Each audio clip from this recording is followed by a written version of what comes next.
Yan ang kinakailangan pala para makarating ka sa hangganan. Patuloy daw tayong sumasampalataya kanino? Sa Diyos Sa po. Diyos. Kinakailangan namamalagi tayo doon sa pagsunod sa ating Panginoong Diyos. Lahat tayo, pagka mayroong ipinakita sa atin, pinagawa sa atin, na makabubuti sa atin, tiyak, ano gagawin natin? Hindi tayo papayag na yun masayang. Gagawin natin ang lahat ng magagawa natin na mangyari yung ating inaasahang yun. Yun ang sinasabi sa atin ng Biblia.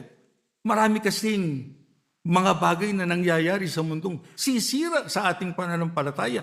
Pero ang dapat nating gawin, mamalagi tayo sa pagsunod para tayo makarating doon sa hangganan. Sapagkat yun ang sinasabi ng Bibliang magwawagi. Hindi tayo dapat pumayag, mapigilan tayo sa pagtakbo natin tungo doon sa gantimpala na ipagkakaloob sa atin.